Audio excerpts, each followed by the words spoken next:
All right, so my name's Jamie Kelly, and I am a PA at the UVM Cancer Center, and also one of the co-chairs of this conference.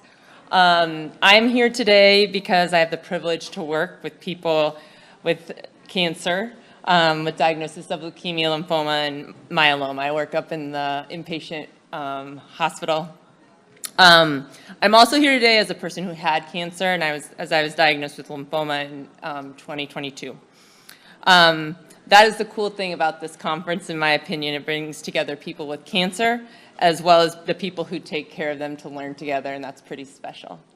So I'm glad you guys are all here today.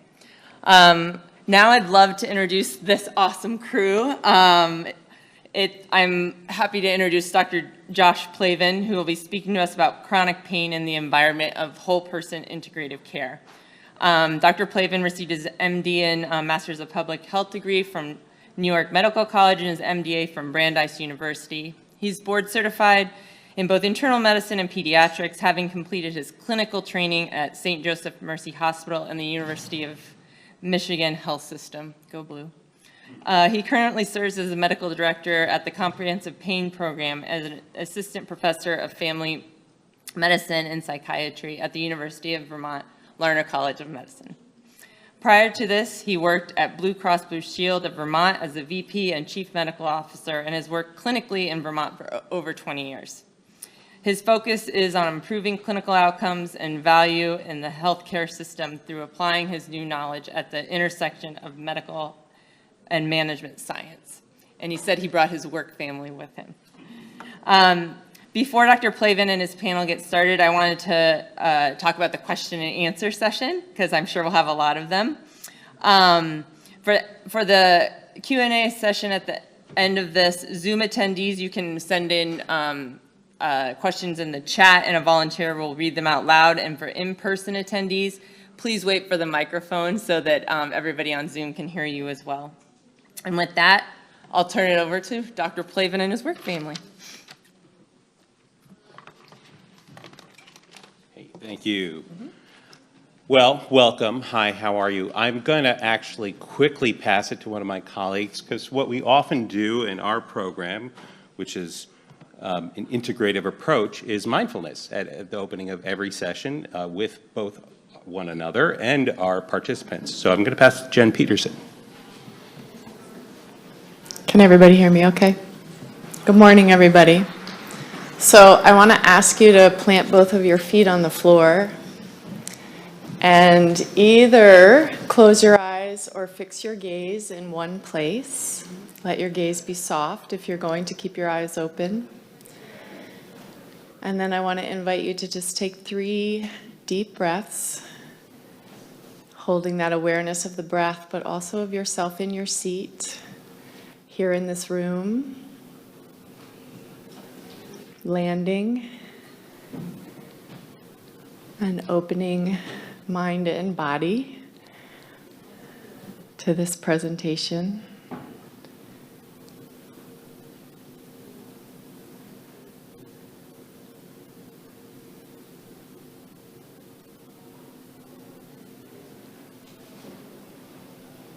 And when you feel ready, you can open your eyes and lift your gaze. And welcome again. Thank you. I won't have to lean down. I'm just going to talk. So I'm going to tell you what we're going to tell you. This is the Comprehensive Pain Program. We're part of the Osher Center for Integrative Health at the University of Vermont and part of the University of Vermont Medical Center. And we're going to hold on panel introductions because we have a lot to get through, so we'll do that as we kind of work through our panel. I just want to briefly give you an overview of the program and the slide presentation, but then save the majority of this time for our panel discussion. But I think you need to have some grounding to orient to what we do. So I'm just going to step back and say that we are a team. Medicine is a team. Healthcare is a team. Life is a team sport. And so, you know, one of our very important components is kind of our team-based approach, which we'll talk about. We help people with chronic pain. 1 out of 5 people in the United States have chronic pain. It's not limited to cancer per se, it's really anyone and everyone. About 7% of people have a disabling, functionally impairing condition, and those are the types of people that we see. We know that many of these patients, or many patients, have co-occurring mental health issues, which, if not treated and addressed, will contribute to their overall experience of pain. And we also know that the guidelines have changed, the evidence has changed, but our system hasn't changed. So the quote is, multiple non-invasive, non-pharmacologic interventions are associated with improvements in pain, function, or both that are sustained after completion of treatment. Yet, access to such things is limited. And historically, the burden of chronic pain fell to primary care, who had limited options and really no insurance coverage for some of these non-pharmacologic interventions. Our typical patient in our program might be someone who is 46, 40 to 60, could be younger. We have an age range of, basically we see everyone, so 18 to 80. We don't have a pediatric program yet, something in the works.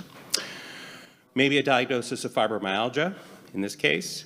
Maybe a person who is working, but barely making it through the day. Maybe a person who says their husband and family doesn't know what to do with me anymore. Maybe they have 2 kids with very limited social contact. And maybe they come from a family that lived in chaos and crisis with physical and emotional abuse in childhood, and perhaps a history of assault or violence or trauma. So our approach is to reframe the experience of chronic pain beyond the somatic, the body, the medical approach. And we know that people come with co-occurring depression, anxiety, trauma. Their identity, their personhood has changed. They have had a redefinition of their self and their role in their family, their social relationships, their job, financial status. They're isolated, and often they've been othered in traditional medical settings. So our goals are to reframe that experience of chronic pain, to understand pain as a universal life experience, and to understand chronic pain as a particular form of suffering, which may also hold an opportunity for growth, increased wisdom, and wellness. Our program intentions, many intentions. One is to support participants in finding optimal comfort and function and meeting their goals, their self-articulated goals. Here's one of our nurse practitioners, yoga practitioner, who is actually offering yoga later in the session in one of the other rooms, but in our group room, which we use for movement therapies. We encourage agency, self-efficacy. This is our group room, which is also a teaching kitchen. So we do culinary medicine. We do a cooking class, which we'll mention. And here we have our expert nutritionist, who's down at the end of the panel, and one of our chef educators, and not pictured is an occupational therapist who's part of those sessions. We want to create a healthy work environment and change our culture. This clinic was co-developed with patients, so the space is different than a normal healthcare system. Changing the paradigm from symptoms to life experience, curing to healing, patient to participant, and one-on-one visits to what we call medical group visits, but some call shared medical appointments. So what does it look like for patients who go through our program? What's the program? It's a 4-month program, and essentially people are in weekly group sessions during that entire 4 months, which is composed of half of it is acceptance and commitment therapy, which is a cognitive behavioral therapy for chronic pain, and the other half is medical group visits. We have a multitude of modalities, none of which are interventional. All are integrative and transdisciplinary. So acupuncture, massage, body work, Reiki, yoga, psychologically informed OT and PT, culinary medicine, nutrition art, hypnosis or hypnotherapy, EMDR, pain reprocessing therapy, and health coaching, and more and more and more as we learn. Our referrals come from everywhere, and we are a transdisciplinary team, as I mentioned. Kind of a picture of some of our meetings, which we have regularly to come around patients, and we look at our outcomes on a regular basis. And we look at both our patient-reported outcomes, and we look at kind of the financial and utilization outcomes. And we see consistently improvements across the board. And we don't have to spend time on this, but basically the green arrow is good. And that's what you need to know. We also see a decrease in medical costs at 2 years after a 4-month program, and a decrease in what we call adverse or utilization, like ER use. So with that, I want to thank you, and I'm going to pass the torch to our panel. And what I'd like to do, good, I think I'm on time. What I'd like to do is do it I'm going to pose a question, and then my colleagues are going to answer those questions, and then introduce themselves as well, as a reminder. So the first question that I have for the panel is, thinking about whole person care, can you give us a tangible example of how this approach has changed the way you deliver or receive care? Who would like to go first? Okay. I would like to go first. I'm also supposed to go first, so I'm going to follow our plan. My name is Jennifer Levy. I'm a physical therapist. I specialize in psychologically informed physical therapy. Who here has heard of psychologically informed physical therapy? A few people. Okay. So I was trained in psychologically informed physical therapy back in 2016, and I now hold trainings for other physical and occupational therapists in this approach. It is a whole person approach that takes into account their environment, their experiences, and how those things shape how they interpret sensations, and including pain. And so how our nervous system develops over time, and how that contributes to how we experience pain, as well as interact with our environment. So in addition to looking at the strength and range of motion, the things that you would typically see when you went to a physical therapist, I'm also very curious about how their experiences and their diagnosis contribute to how they perceive their ability to function, and like what limits them, their self-efficacy. I've worked with several people who have cancer, and I was really impacted using this approach on how like the different age at maybe they got their cancer diagnosis really impacted their sense of self, their sense of trust in their body, their feelings of whether or not they could actually get stronger. Like they might even have these beliefs that, you know, I don't even think I could actually get stronger. And so before this whole person approach, I might not have actually been curious about their beliefs were and their experiences. And now I spend a lot of my time really getting to know what their story is and how that has impacted their experience with their body and their ability to move and function. And then being part of a team, getting input from the rest of the team, and also being able to share what I've learned really helps create this really whole person approach where we're all working together as a team. Thank you. Good morning again. So my name is Jen Peterson, and I work with the clients at the chronic pain program with yoga. I'm a yoga teacher, but also about 2 weeks away from being officially certified as a yoga therapist. And thank you. I'm very proud too. The distinction between being a yoga teacher and a yoga therapist is really taking those tools of yoga and applying them to specific conditions. And within that, I would say the philosophy in yoga is that as a human being, we're multidimensional. And so when we have a condition like chronic pain or cancer, then we're experiencing at all those dimensions, whether it be in our physical structure, in our physiology, in our mind, in our heart. And so as Jennifer very articulately stated, you're really, when you're meeting a client for the first time with either the condition of cancer or chronic pain, and sometimes they're coexisting, you really want to sort of understand them at all those dimensions. So we talk a lot about how's your sleep? what do you think of, what's your relationship with your condition? How are you coping with this? What support do you have from your family? And then within that context, offering different tools, right? So meeting them where they're at, what's priority for them to treat in terms of where their pain point is, literally and figuratively. And so something like a person with cancer who's going through radiation can have menopausal systems. So I might offer them some cooling breath practices, or if there's neuropathy, a focus of movement around the hands and the feet to keep the circulation going. So different things like that.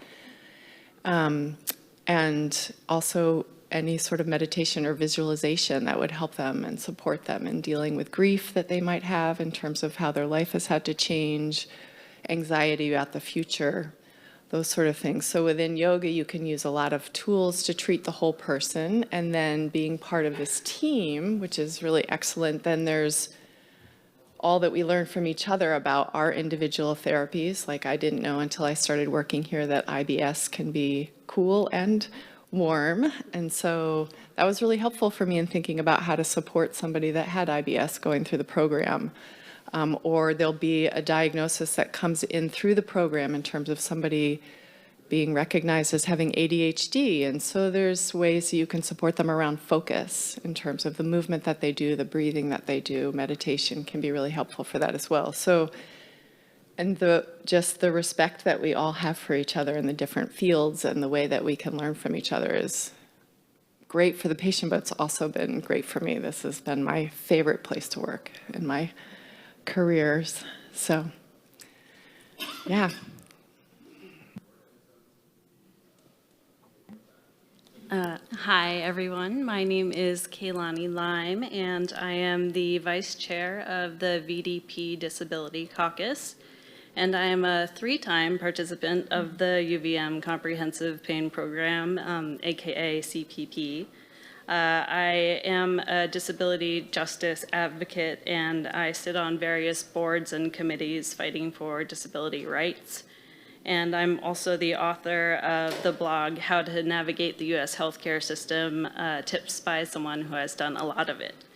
I have a genetic connective tissue disorder called classical Ehlers-Danlos syndrome that has disabled me and led to over 50 surgeries and procedures over the past 4 years. Out of necessity, I have become a professional patient, and CPP has pulled me through some of the toughest times that I've had to go through in my life so far. Like when I had severe avascular necrosis in both of my hips and had to have bilateral hip replacements, or that time when I had brain surgery. So to respond to what Jen L. and Jen P. said, yes, I want to emphasize the importance of the name of this program, Comprehensive Pain Program. Comprehensive treatment plans and whole person treatment is, in my opinion, the future of healthcare, or at least it should be. And this is why there's so much interest in CPP from other institutions, and it's really on the cutting edge of health and pain science for patient care. You get support via true clinical teamwork, which is basically unheard of in US healthcare. And I think a lot of you can relate to that. Now, there's a joke in the chronic illness community where we Karenize the question, have you tried yoga? So you can imagine how I felt when I was first introduced to the idea of yoga being a part of my treatment plan. Ignorant of everything Jen just told you, Jen's clinically informed therapeutic yoga is just one example of how the whole person approach is critical to better outcomes for people with chronic pain and complex pain syndromes. During the last time I was in the program, I experienced this weird pattern of intense, long-lasting muscle spasms that went on for 3 weeks. After a session with Julie, followed by one with Jen, and then the next day, other clinicians and other therapies, It literally saved me from having to go to the emergency department, and I'm talking about multiple occasions over this 3-week period while I was suffering with these weird, gnarly muscle spasms. So thank you. Thank you. You guys are awesome. I'm just honored to sit next to these experts. So I'm just going to keep asking questions. Our program emphasizes both community and connection as paths towards healing and wellness. How does this kind of manifest for you in both the kind of transdisciplinary team approach in the program and the development of social connectedness for our participants? Hi, I'm Laurel Audy. I am the PATH program coordinator. I'm a nurse and I'm a Reiki practitioner. I have the honor of talking to every single participant before they come into the program. It is a long program, 4 months, and I help navigate some things that can come up during the program. We are a community-oriented program, both in terms of our team culture, as you've been hearing repeatedly and will keep hearing about, as well as for the participants as they engage in the program. I think participants start to feel that the second that they call to get the appointment and meet with an intake provider, which is one of our MDs or NPs, and then I talk to every single person before they even come to the program, so they haven't even come to orientation yet. Not sure what they're in for, a little worried, but ready to go. And then the minute they come into orientation, they're surrounded by people at a table who are in the exact same space as they are, not knowing what to expect, but ready to be there. We intentionally foster these communities which allow for connection, and as seen through the lens of wellness and wholeness, this environment then promotes healing. Everyone on their team has found their way to CPP because of this established culture. And just like science demonstrates, humans do not thrive in isolation, but just in the opposite. We seek both the stimulation and the comfort of other beings, and our team has continued to grow and evolve with the concept of community at its core. The participants especially respond to the community of connected individuals, which of course includes this formed team community, but for many, it is revealed to us during the program and after that the power of sharing each story and being seen, often for the first time, with another person who's experiencing the same life of living with chronic pain is profound and one of the deepest gifts of the program.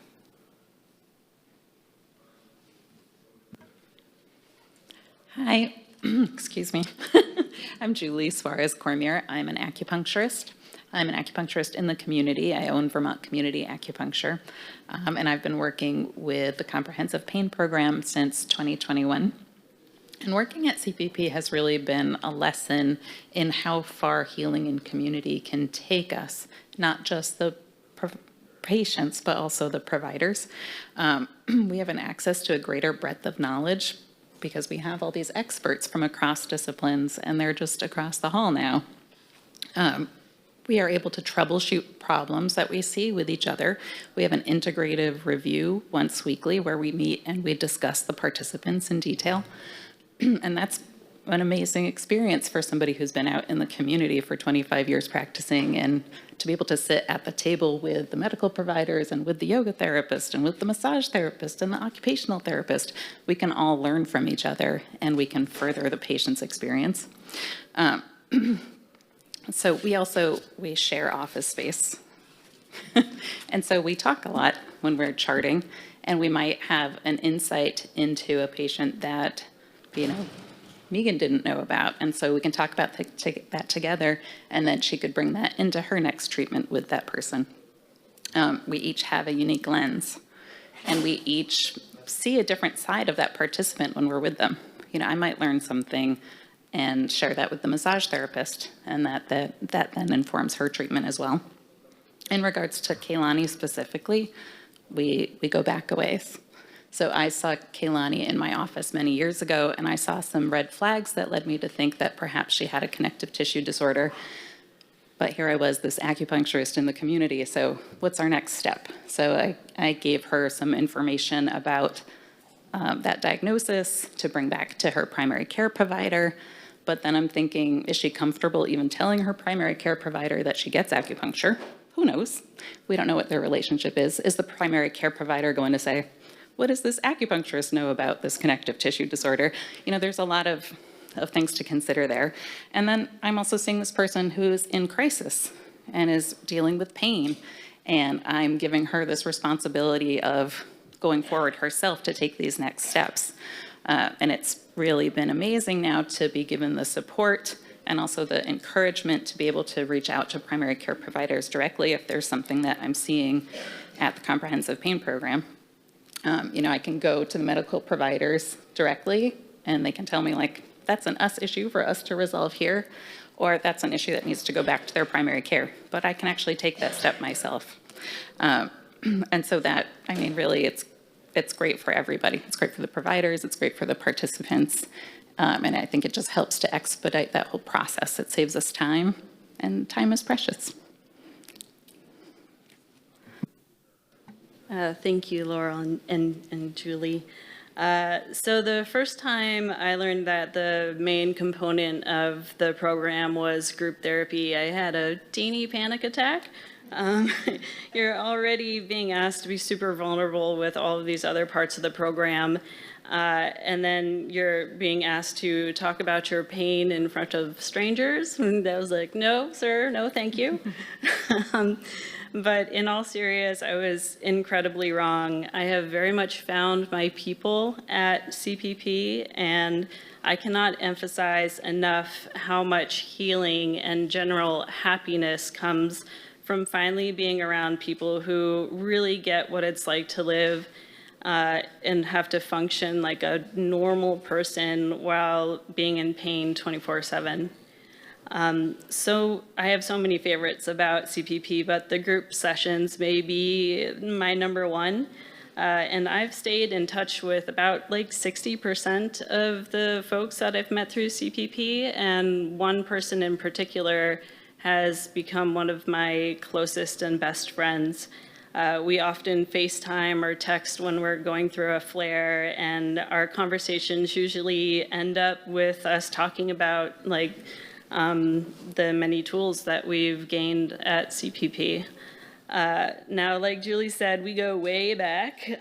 She was with me when things started to, just started to go downhill. Once upon a time, I was a very high-level athlete and took like 0 medications, not even Advil. I played soccer, I did Bikram yoga, I lived in Stowe, and I would run up and down the Pinnacle. So when I first got sick, I was totally lost, and I was very frustrated, like Julie implied, feeling like I was going in circles between this doctor and that doctor and not really figuring out what was going on or what was wrong or how to fix it. And so I'm so thankful for Julie and the relationships that CPP has fostered, not only with the clinicians within the program, but how they've created relationships with, excuse me, my doctors outside of CPP. It has greatly facilitated my care, and I'm feeling like I'm finally on track to like getting the things I actually need.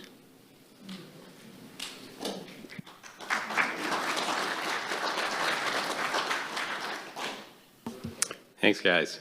I got one more question, but I wanted to cover a couple of things that we maybe glossed over. One, I have a strong and deep belief that mental health is part of healthcare and should be integrated into the care, and my entire career has involved that. And unfortunately, our partners who are mental health providers are not here today, but I just want to point out that we have a psychologist, we have 2 social workers, we have a psychiatrist that are all part of the program who are providing both the group therapies, the cognitive behavioral therapy, and the individuals, which are hypnotherapy, EMDR, and pain reprocessing therapy. So like a fundamental, foundational part of our work is mental health care. In fact, we are centered in the Department of Psychiatry, if that kind of brings it home there. And the second thing I want to just kind of touch on, which we kind of glossed over, but maybe someone has a question about this. This program is about 6 years old, 7 years old. Thanks, Kara. And it is paid for by insurance providers in a bundled format. So initially, it was just Blue Cross Blue Shield of Vermont. I had been at Blue Cross Blue Shield of Vermont, was involved in the development of the bundle, and then moved over to the clinical side. But it is paid for, and the intent, although imperfect, the intent is that patients would experience a primary copay once a month for 4 months. Now that's imperfect because there's high deductible health plans and federal rules and blah, blah, blah. So we move through that. The second piece is that because of the work we had done and studied our outcomes and the kind of costs and utilization, we have convinced Medicaid in the state of Vermont to also pay for this in a bundled format. It is currently a pilot in 24 and 25 through a grant with a plan towards sustainability. So we have a limited amount of patients we can kind of include as part of that pilot, but that's happening right now. And so our groups are patients with a mix of insurances. Some have Medicaid, some are dually eligible, have Medicare and Medicaid, and some have Blue Cross. We have another fee-for-service version program, which we also run, which includes all but the medical group visit or shared medical appointment, our acupuncture, body work or massage, and Reiki, because those are not traditionally covered services. So we do still provide services to everyone who comes through the door, but in a different format. So those, I just want to bring those 2 points home if anyone had questions about that, because I didn't mention that in the beginning. And that wasn't really our focus of this talk, but I thought it was important. So we're good. Our next question. One of our goals is to foster empowerment in the development of agency for participants in our program. How does the program support and enhance this? What's that experience look like for folks? My name is Megan Favreau. I'm one of the occupational therapists that works as part of the program. And the clinic as a whole, from that first phone call, from that first visit, is about having the patient be in the driver's seat and making decisions along the way. When someone is the program is indicated for, they get a choice as to whether or not they sign up for the program. Sometimes it's not the right time or the right place, but the clinic as a whole puts that patient in the driver's seat, and the client is the driver. And then once they get to the group setting, that group creates kind of a culture in and of itself. And as an occupational therapist, sometimes, or actually a lot of times, I will have patients scheduled with me because someone else in their group shared with them their experience with occupational therapy and how that was beneficial to them.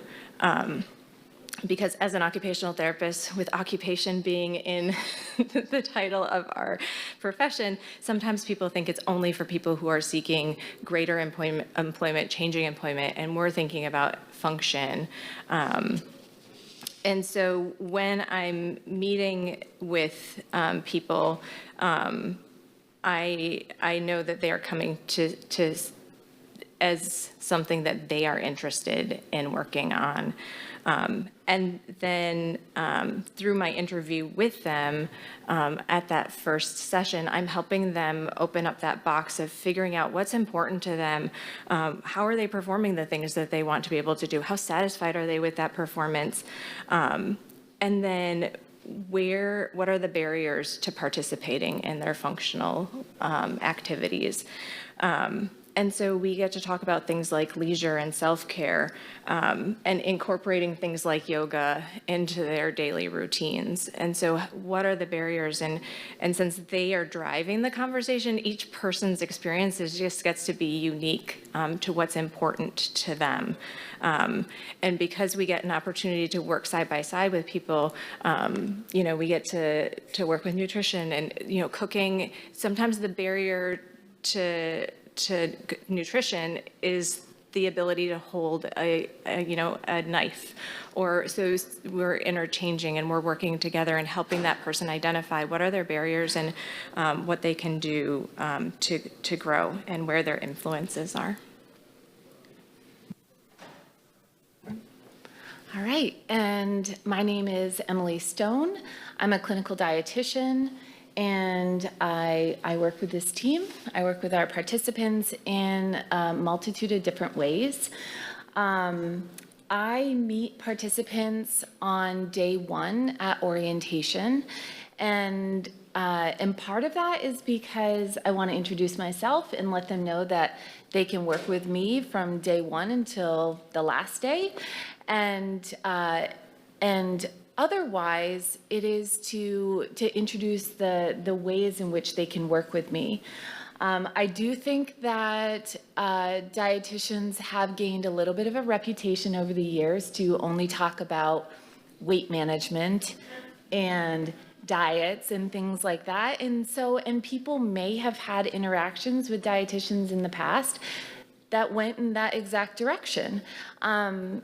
I would say, in addition to us being housed in psychiatry, our team over the years, we have also had training as a team in trauma. So we are all trauma-informed practitioners, and that has played a role in my practice, and I share this during orientation, is that my agenda as a dietitian in this practice is to not have an agenda.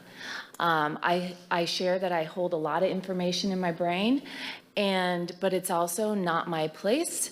And it's maybe sometimes my responsibility, but not really my place to impose that upon somebody. And so I do try and say whatever it is that you're interested in talking about related to food and eating, I'm game for, and I'll go in that direction with you. And for some people, that's knowledge. For some people, that's experience. And for some people, they don't want to do that. They don't want to talk about nutrition. They don't want to talk about food, and that's fine. We have a really large team, and that's also part of my role, is to say that's okay. You don't have to address every single part of this program. But I did want to share specifically with Keilani to give you an idea of what that might look like. So we met first in 2021, the first time that Keilani went through the program. She arrived at our initial conversation and shared her history with food and eating. That's just part of a normal intake with me. And she had recently completed an elimination diet with her primary care, and landed on a more long-term plan of a low histamine diet. If people don't know what that is, A, that's fine. B, I'll just share it's one of the most restrictive dietary patterns out there, and one of the hardest to adhere to. But it can be very supportive for people who have a known histamine intolerance, who experience mast cell activation syndrome, and who generally have a picture of multiple sensitivities to food, to medications, to the environment, etc. And so in addition to this, Keilani also found some more diet advice recommendations that worked well for her, but it added on to this list of restrictions. And with that, and with the experience of chronic pain, Keilani was not able to spend as much time in the kitchen. So as she once had liked to or had wanted to. Her boyfriend was the primary cook, and perhaps still is, and I think is also maybe like a fiance, soon to be husband. So, right, we've known Keilani for some time. The story's changed a little bit. So our conversations were about clarification of those dietary recommendations, those restrictions, and really, to keep Keilani in the driver's seat. And I think that is kind of across the board with my work with people, is to make sure that they're in control of their diet and that the diet is not in control of them.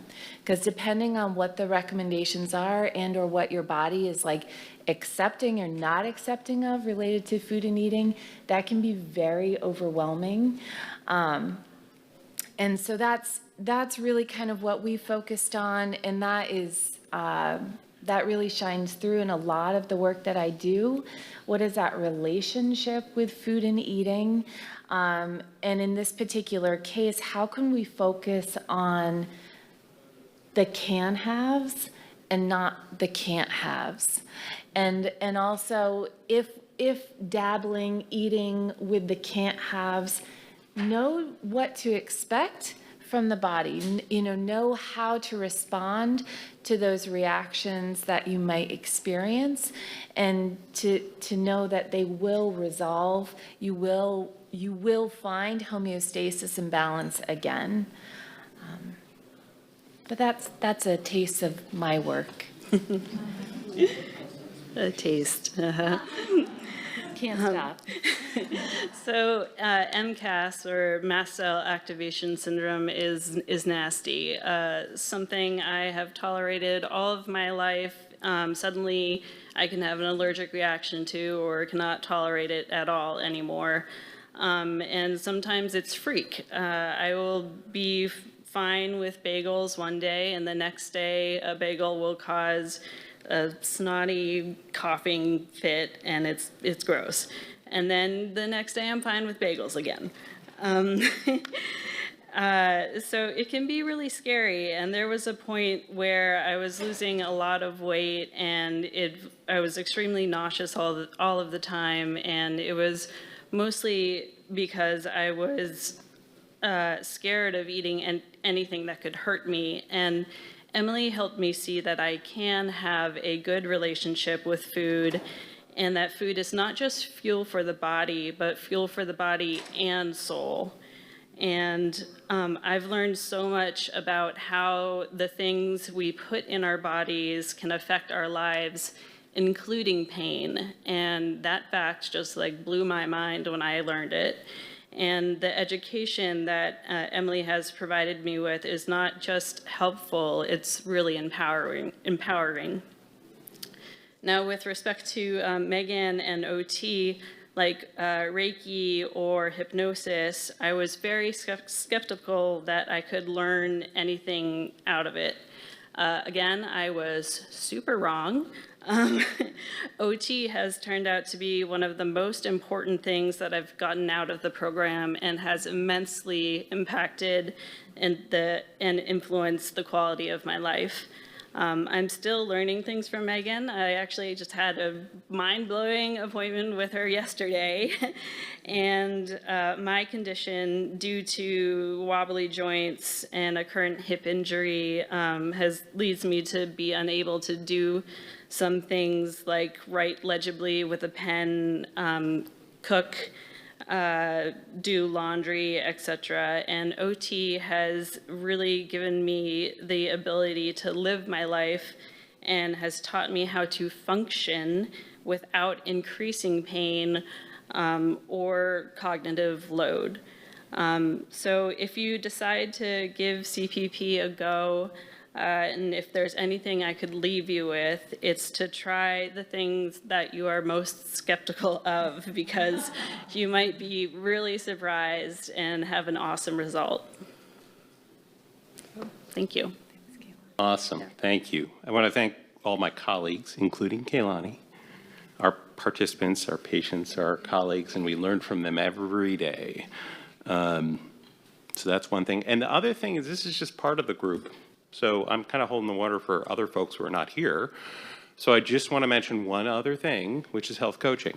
And so we have health coaches has been part of the program since its inception, and it is an important role in meeting with patients regularly to meet them where they are, to develop plans that they want to kind of encompass into their daily life, and also really to navigate our program, which is, as you can see, a little complex. And so that's a really important part of our program that we emphasize, and a evolving role in the healthcare system, which I think is worth expanding on. So I want to thank everyone again, thank you, and just invite you guys, did I miss anything? Did we miss anything? And if not, we probably have questions that we want to answer.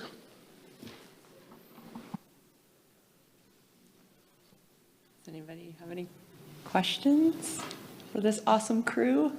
I have some from these online participants, specifically with healing modalities. Has the program studied EFT or tapping for pain management?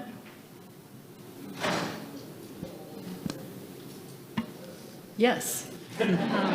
So it's often done, some of the integrative therapists use it as well, but it's often done with one of the mental health clinicians who Josh mentioned, Dr. Plavin mentioned earlier.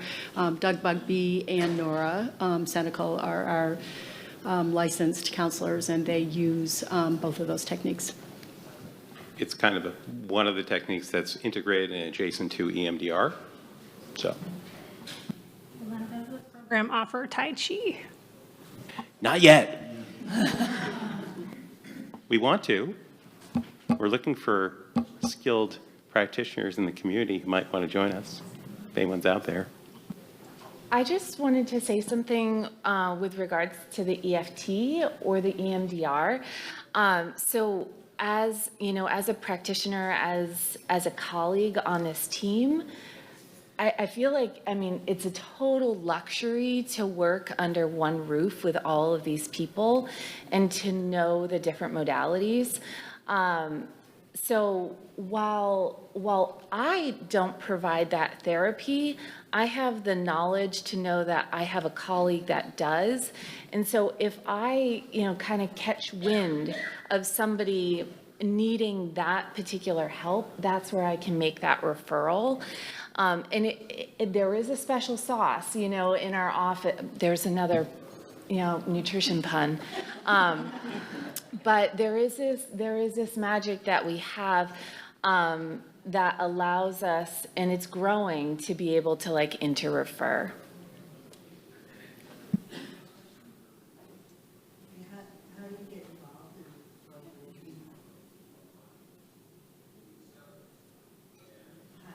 How do you get involved in this program? Do you go through your primary physician, or do you call up and say, I want to be part of this program?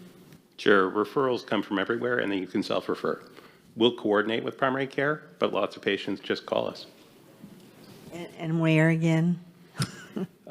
It's in South Burlington on Tilley Drive, 118 Tilley Drive. Number's 802-847-5550. Thank you.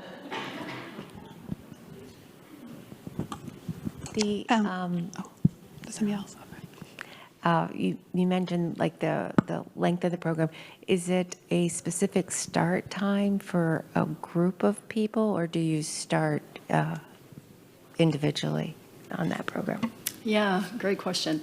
So we schedule the year that's coming so I'm scheduling 2025 right now, and they are 4-month, 16-week program, and they're staggered throughout the year. And we offer them in different time zones as well, because some folks can come during the day, some folks can't come until evening, and different days of the week. And then once you start in that time zone on that day of the week, that's the group that you follow for the 16 weeks. That part doesn't change. And then people schedule those individual visits for all these wonderful things as their schedule allows and per their interest. So yes, so in addition to your question about how do you find out about it, and I can leave you information after, there are prescribed dates that they start. I think we're at an ending point here shortly, so maybe this is something for us all to think about, but I'm struck by somebody who lived with chronic pain for a very long time, obviously didn't have access to anything like this program, has been a patient at the Cancer Center, now been a social work intern at the Cancer Center, this is obviously sorely needed, I think, within the Cancer Center. And so I wonder about how do we scale up or scale over, obviously more integration in terms of referrals, but I think especially thinking about timeline 2025, I think about some of the metastatic or end-of-life patients that I saw in my time there as a social work intern, needing more of this integration of services within, from practitioners. And I just don't think the current Cancer Center is physically built that way, right, as it would be maybe at Tilly Drive, or these other barriers to kind of replicating this at a scale that is so sorely needed within the Cancer Center. So maybe just people's thoughts, or maybe with time, that might just be my parting question to everybody in this room, is obviously having some stake in the Cancer Center. But I think this model is evidently and sorely needed. So just kind of people's, any last thoughts on that as we end? We have time for one more question. I love thoughts, if there are. I just have a quick question. This seems like a fabulous, comprehensive program, and I'm sure we all have people that we know in New England and other places. Are there other programs similar to this, and how would we find those as well? Well, so we're a national model, but we're one of a couple of national models. So the VA system actually has a program that looks very similar to this, which is, I know, very surprising, but they do. And there's a FQHC in Arizona, there's some of the other Osher centers throughout the United States that have these types of programs, but our approach, which is actually then payer supported, is unique. And so a lot of people are looking at our program to model their discussions with their kind of regional payers to build and sustain and expand these types of programs. So I would ask, because you get referred to pain clinics, and if it's a bunch of anesthesiologists who are wonderful, who do interventional pain stuff, that's great. That's not what you're looking for. So you're looking for a comprehensive approach, and they do exist. Thank you guys so much. That was awesome.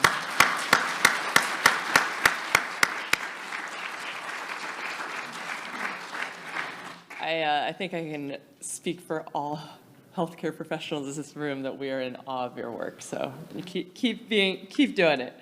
All right, now for housekeeping stuff. Next session starts at 11:10.